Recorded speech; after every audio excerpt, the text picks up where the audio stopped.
Ho ho ho! Merry Christmas, everybody. It is the festive fixtures in the Premier League. Beloved Premier League, it's back. The games are coming in thick and fast. Boxing Day awaits us now. It's time for our game week predictions.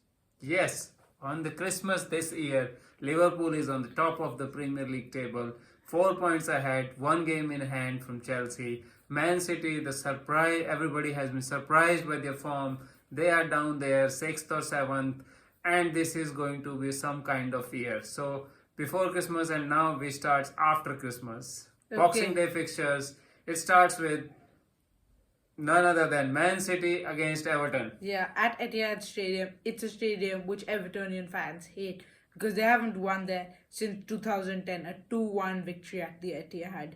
And I don't see anything other than a City win. They've got to bounce back at some point, and I think it's now. This is the perfect scenario. At home, most of the players are returning from injury. This crazy run has to stop at some point, and I think it'll be now. 3-0, and Phil Foden, who got his first goal under his belt last week against Villa, will score. For me, the run keeps on going. It's Everton. The defensive stability is there. They frustrate teams. They did that to Chelsea. They did that to Arsenal. And they have all the abilities to play very, very defensive, low block, not allowing other teams to settle in. And they are trying to nick a goal here and there, but unfortunately they are not able to. They are the team maximum 0-0 draws. Yeah.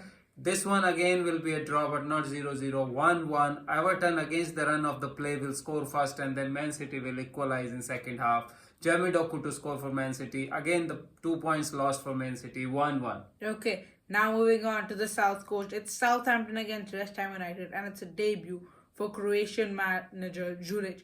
He was there at Craven Cottage watching his side surprisingly draw 0-0 against Fulham. But how will he fare against an under pressure Lopetegui who's trying to get results coming in his way? Yes, West Ham is a decent team. They took time Yeah. to get to the ideas of Lopetegui. They are different from Moyes one, although not that successful in the first 16, 17 games of the season. But I think they are building up something. Some of their players were injured and they are also coming back. So Yeah. I think Zurich's first game will be a disappointment. And surprisingly, as you know, his last managerial assignment finished after only 12 games Yeah, Roma. in Roma. So I'm not sure about his abilities, but then this will be easy victory for West Ham. Kudos to score. West Ham 2, Southampton 0. Okay, I think it'll be the skipper, Jared Boyd, who'll pave the way to a victory. 3-2, it'll be tight. Zurich will put up a good show at St. Mary's, but West Ham will win. Jared Boyd to score. Next up, Newcastle versus Aston Villa. It is two of the informed Premier League teams, 8th against 6th. Newcastle are normally associated as a home team winning games at home, but they proved against that last weekend, beating Ipswich 4-0 at Portman Road. Yes, Aston Villa were too good against Man City. Yeah, they were They could have insane. scored more than 2 goals. It was kind of easy victory for Aston Villa. Aston Yeah, Villa I would coming say back in form, and how well Duran is playing lately. And it's Even Morgan Rogers, don't take anything Yes, away from Morgan that Rogers man. was wonderful. All their midfielders, and there were many of them, were wonderful in this game. They did not allow Man City to have any kind of foot in that midfield area, and they deservedly won. Against Newcastle, I think both the teams play the same kind of mentality. Yes. So this will be an interesting game, like a chess game. For me, it will be a draw. Watkins to save 1 point for Aston Villa. It will be late equalizer from Watkins. It will be 2-2 Newcastle Aston Villa. Okay, I think the Geordies crowd, St. James's Park, will play the part in paving a way for a Newcastle win. 1-0, and Swede striker Isaac to score. Next up, Nottingham Forest versus Tottenham. It is two of the informed teams in the Premier League, except Tottenham aren't exactly informed. They're more of ups and downs. Nottingham Forest are now in the top 4 for Christmas for the first time in Premier League history. Spurs just lost 6-3 to Liverpool. Where does Ange go from now? Yes, Tottenham, some of the defensive plays was Tottenham was doing were more of the college level football, or you can say that junior football. It was so open, and Liverpool were could have scored more. Although they scored 6 goals, tennis score, but then they could have scored more also.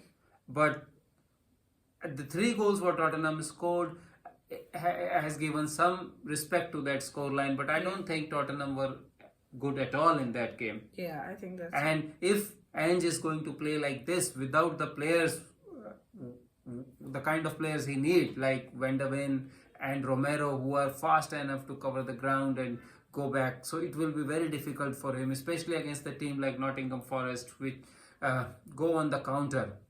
But this will Tottenham is like the day when they get it right, they are absolutely right. The day when they get it wrong, they are absolutely wrong. So this will be the day when they get it right. 3-1, Kulusevski to score. Tottenham get 3 points. Udogi supposing to be fit for starting 11. Bentancur back from his ban. This will be go Tottenham's way at the City ground. 2-1, Kulusevski to score.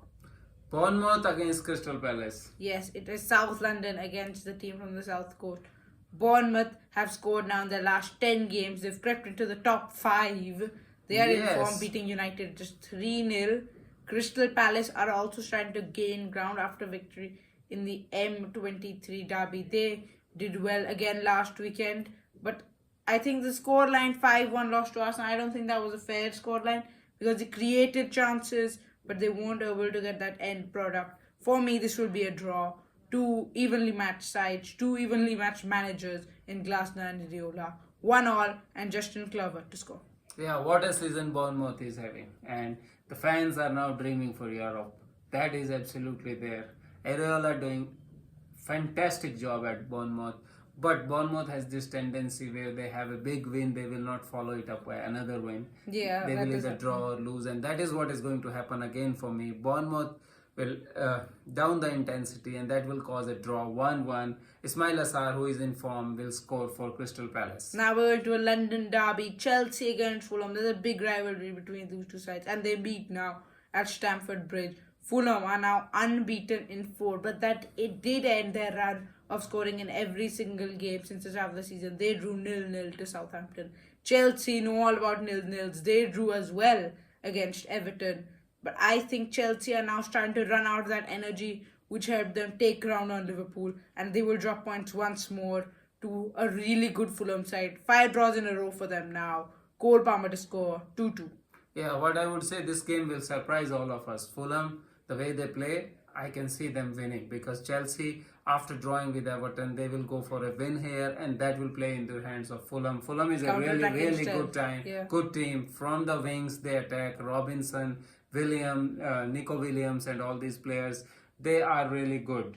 And the striker Jimenez is also good, and they have a good midfield, I think, and they can cause problems to Chelsea. And I will put here a surprise result where Adama Traore will score the winner for Fulham. It will be 2-1 victory. Fulham to win this game. That is Adama a big Traore to score. Statement. Yes. For Chelsea to lose. Okay, now we're moving on to the Midlands. Wolves against Manchester United. It's a battle between 2 newly appointed Portuguese managers in our division. Ruben Amorim against Vitor Pereira. All sunshines and smiles so far at Wolves. 3-0 victory over Leicester. Amorim, it went all wrong after the derby win. First cup loss to Tottenham, and now 3-0 defeat to Bournemouth. It's trying to look like Eric Ten Hag all over again. But I think we need to give him time, give him a transfer window, let him bring the players of his choice. And sometimes the results will show. I think this will be one of those days when Man United will collect the 3 points. 2-1, Bruno Fernandes to score. That's what I also think. Wolves, after the last game, they won. That was really good performance. Good performance. I think the new coach might have created a new atmosphere, and they rubbed it off. He rubbed it off on his players, and they won the game. But against Man United, it will be difficult for them. It will be a good game to watch for neutral. Man United will win 2-1. Amad Diallo, the man who is in form under Amorim, will score for Manchester United. Okay, now moving on to Anfield. It's Liverpool against Leicester City. It is the league leaders for the 21st time on Christmas. That is more than any other team in the English top flight. And out of those 20 times so far, 11 times they've won it. So it's looking like a good sign so far for Liverpool. Even the season when they won the league, they were top at this stage. And I don't think Leicester can trouble Liverpool much. Ruud van Nistelrooy is now starting to lose the momentum they started his tenure with. And Arne Slot will collect another 3 points now, following that 6-3 victory over Spurs. 3-1, Salah to score, and Boxing Day goes well for Liverpool. Yes, that's what I am also thinking. Liverpool will win this game, this one. Leicester City do not have a pattern of play. They sometimes over enthusiastic, over attacking, no focus on defense, poor defensive line, and Ruud van Nistelrooy need couple of windows to sort that out. So Liverpool, as organized as they are, as informed they are, it will be an easy victory for them at Anfield. 4-1, Mohamed Salah to score, and Liverpool on the top once again. Okay, now leaving Boxing Day's matches for Friday. Brighton against Brentford. It's a mid-table game between 10th against 12th. Two very well-run football clubs, and it'll be an evenly matched game in my opinion. Really entertaining for neutral. The fans won't like it because they'll concede so many goals, but they'll enjoy it to the goals. This will be fun. This will be 2-2, and Japanese winger Kaoru Mitoma to score. Yeah, that's what my opinion is. 2-2, it will be a draw, but very good game for the spectators. Pedro to score for me. Yeah. And Finally, Arsenal against Ipswich now. Arsenal last defeat to Ipswich was 2-1 at Portman Road, 1984, 40 years back. Of course, they haven't faced Ipswich too many times, as their last Premier League season to date was 2002. So Arsenal, they should have a comfortable victory here. They were clinical against Crystal Palace on Saturday evening, and they will come through again at the Emirates. 2-0, Martinelli to score, and Arsenal can collect back-to-back wins. yeah, it will be an easy victory for Arsenal. That's what I think, and they will win 4-0. They will be all over That's the a really Ipswich, and That's a Martin dream result Odegaard for will Arsenal. run the show. He will score also. He will assist also, and it will be an easy victory for Arsenal. Arsenal are just there in the title race, and they will be there. They will beat Ipswich in this game. Yeah, sadly there was no serious match of the week this week. That was all for this video. We hope you have a really nice Christmas. Spend time with your family and friends. Enjoy the day, and then tomorrow, Boxing Day, full of football. Thank you so much for watching, and please like and subscribe if you haven't already. Thank you.